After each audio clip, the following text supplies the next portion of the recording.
Ethan's heart races as he kneels in the pew, the weight of his father's sermon pressing down. In a small Georgia town, where faith rules all, he's the preacher's son, bound by duty.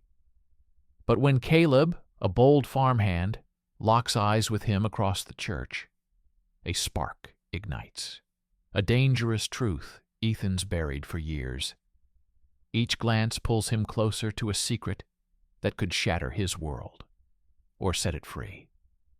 The Sunday service drags on, voices rising in hymn, but Ethan barely hears them. His father's voice booms from the pulpit, preaching obedience and righteousness, each word a reminder of the life Ethan's supposed to lead. At 25, he's expected to marry soon, take over the church someday, and uphold the family name. But the thought twists his stomach.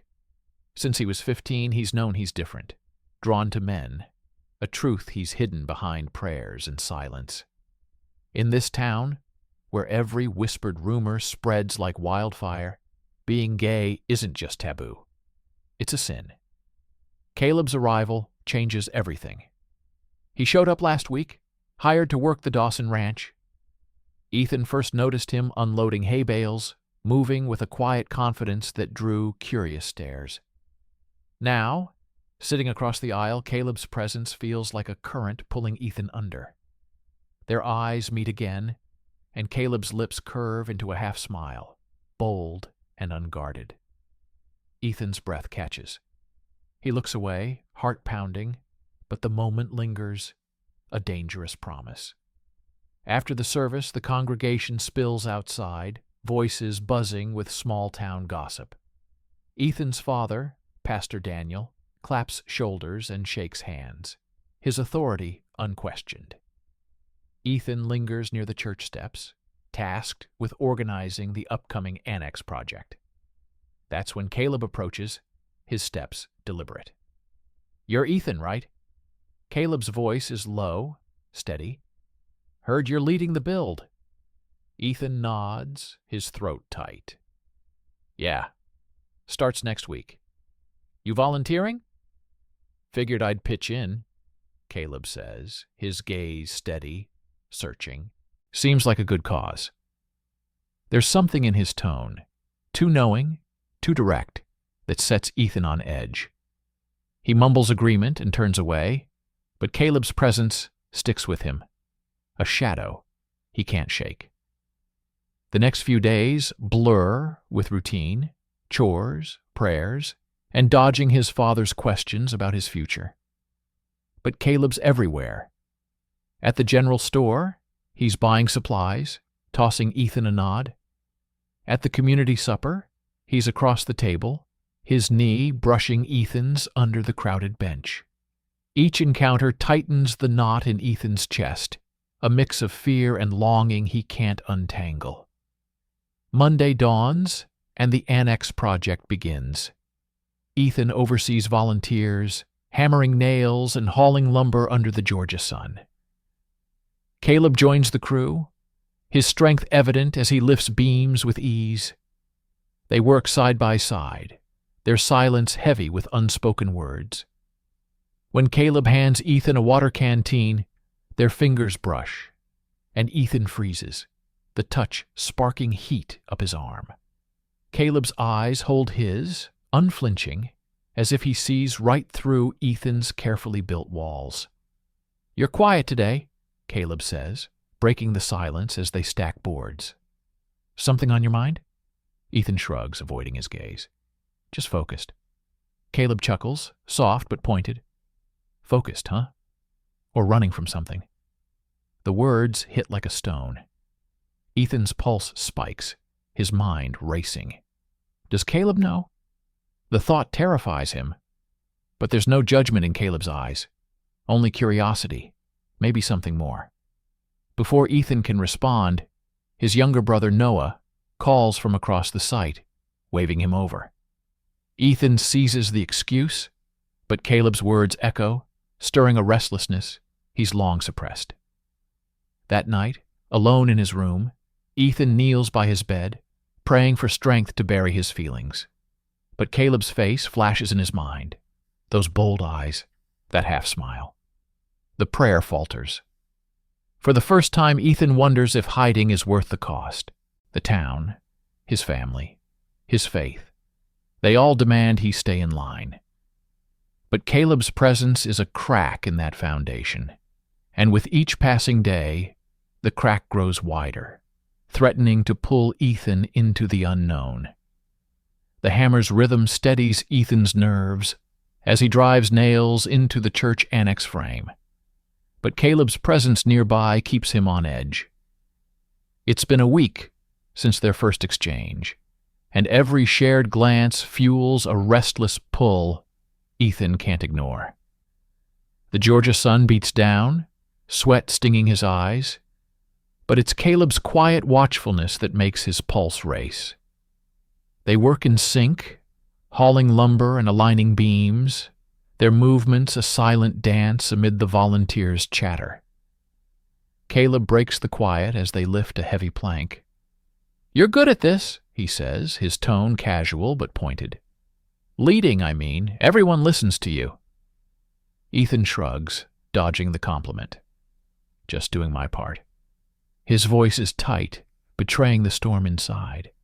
Caleb's too close, too perceptive, and Ethan's terrified of what he might see. As the day winds down, the crew scatters, leaving Ethan and Caleb to stack leftover boards.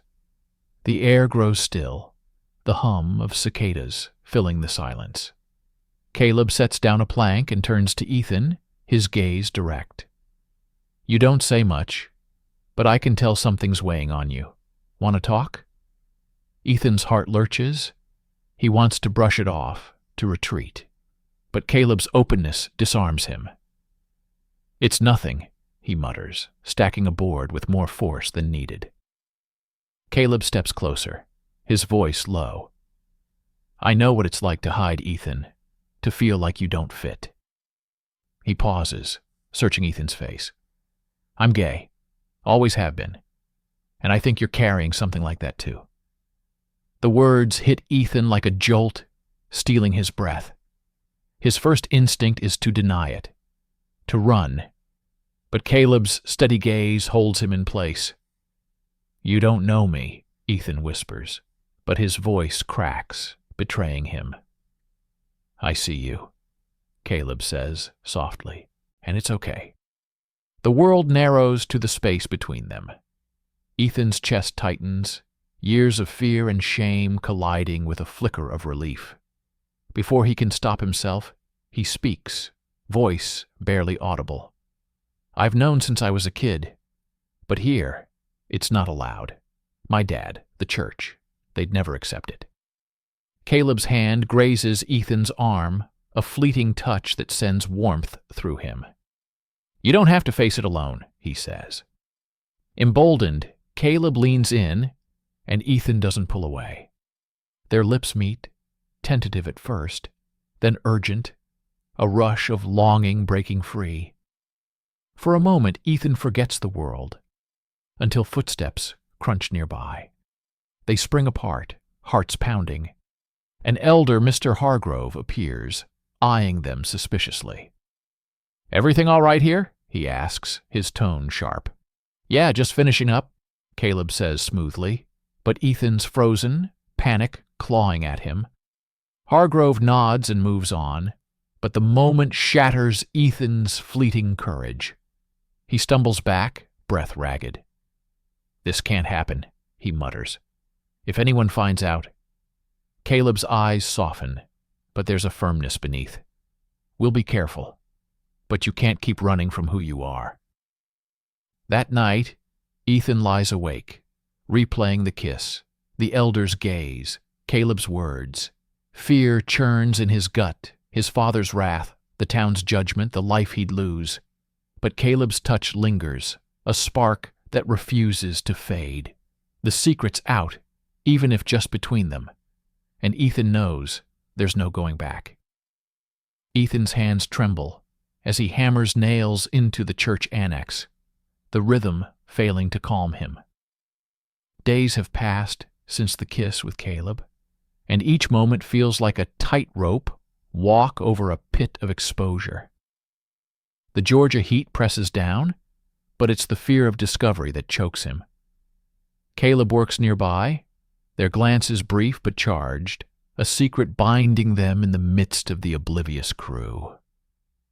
Ethan wants to feel the rush of that night again, but dread overshadows desire. The whispers start at Sunday service. Ethan notices heads turning, hushed voices trailing him as he moves through the congregation.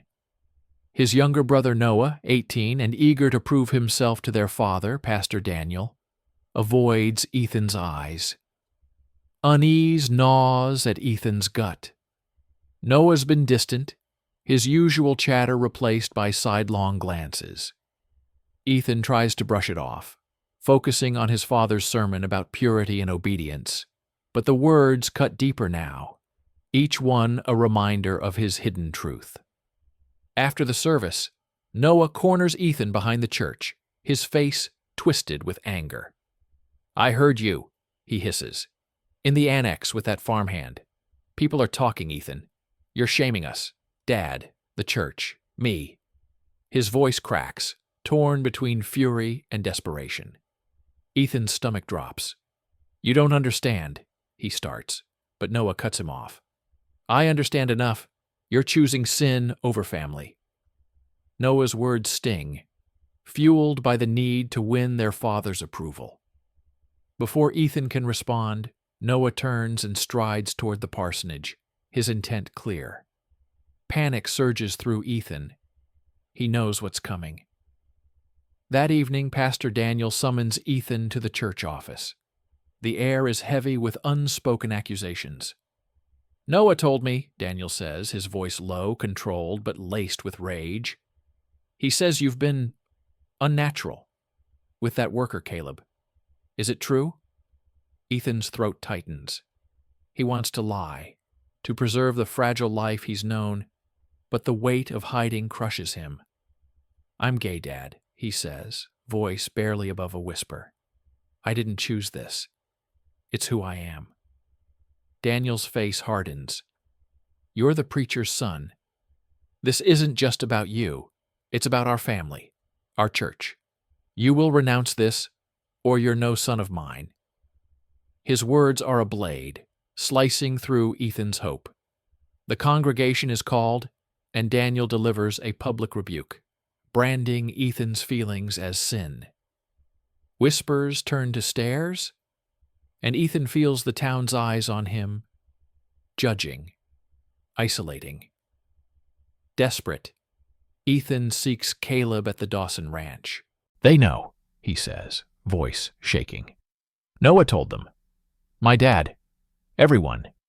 He hopes Caleb will stand with him. But Caleb's jaw tightens.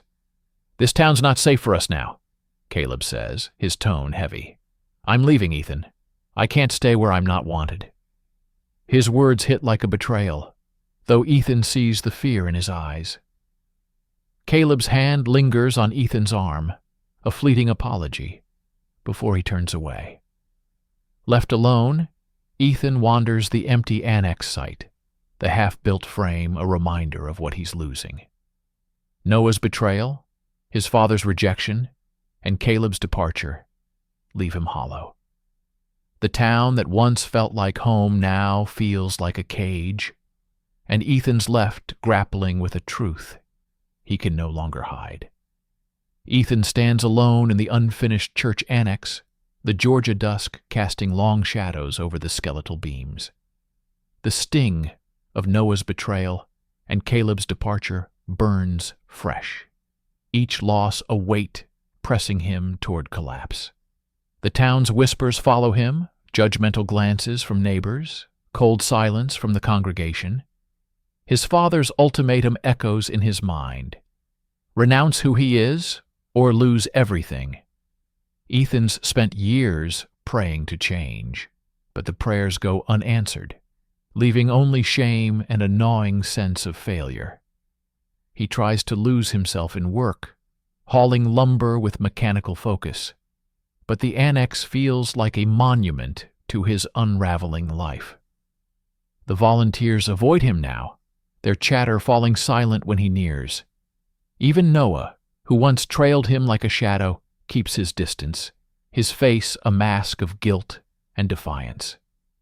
Ethan's world shrinks to solitary moments, each one heavier with the truth he can no longer deny. He's gay, and this town, his home, rejects him for it.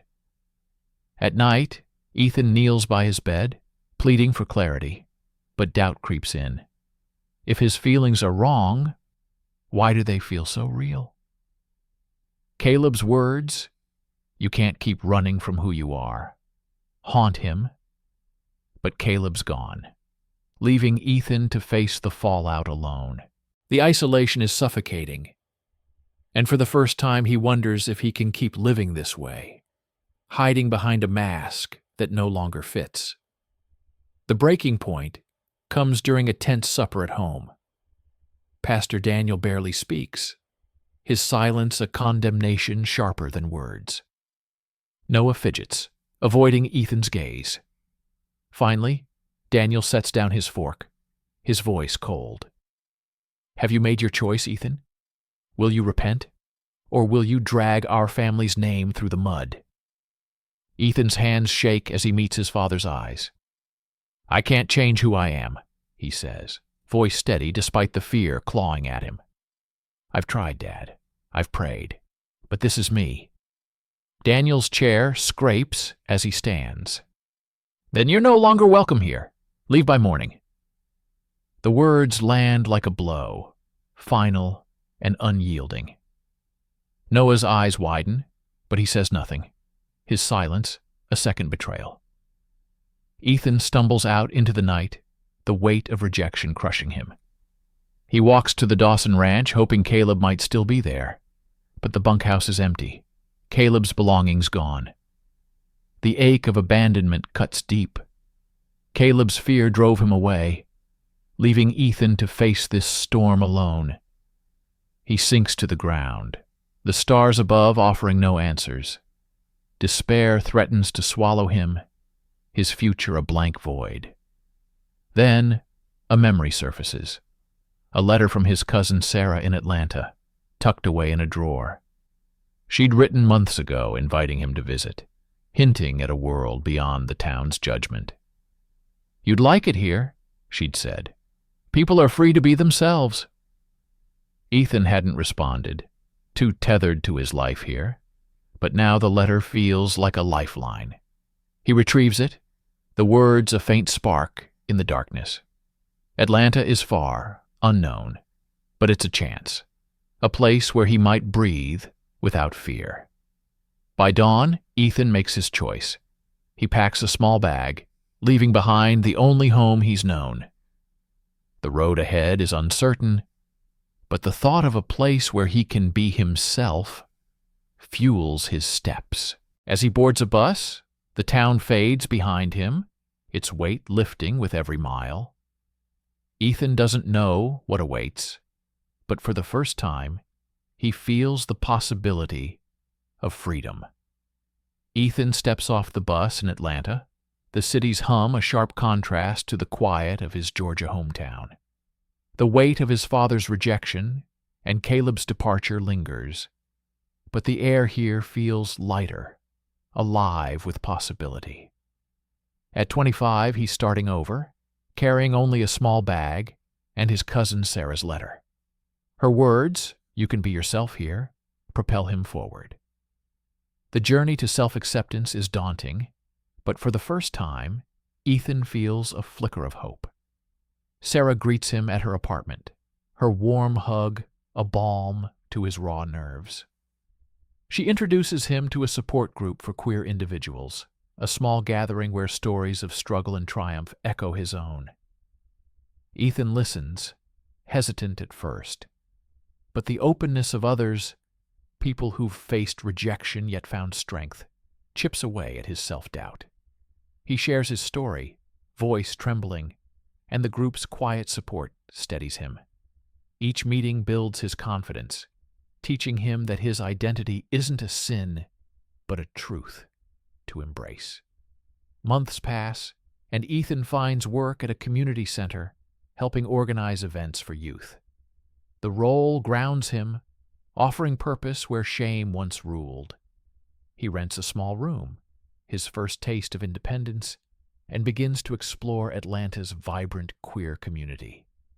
At a pride event, the crowd's energy, laughter, music, unapologetic joy, lifts him.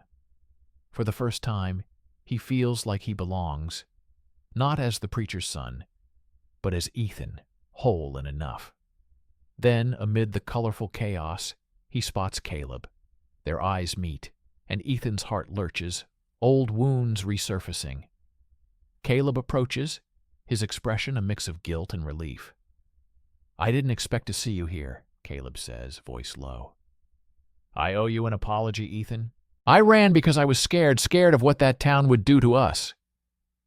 Ethan's first instinct is anger, but the sincerity in Caleb's eyes softens him. "I needed you," Ethan admits, voice steady but raw. "But I get it. Fear makes us do things we regret." Caleb nods, his gaze earnest. "I've regretted leaving every day. You deserved better." They talk, the conversation tentative but honest, rebuilding a fragile bridge. Ethan doesn't rekindle their romance. He's not ready, but he forgives Caleb, choosing peace over resentment. The exchange frees something in him, a weight he hadn't realized he still carried. Back in Atlanta, Ethan thrives, his confidence growing with each step towards self-acceptance.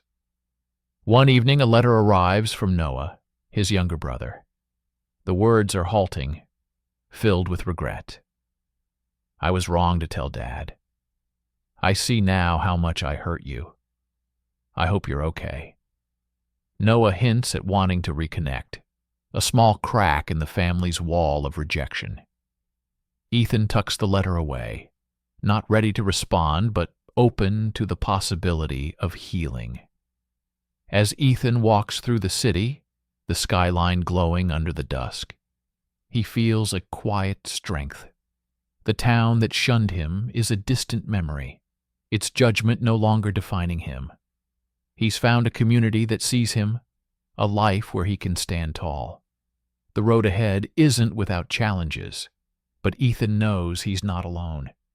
He carries a light now, one he hopes will guide others still lost in the shadows.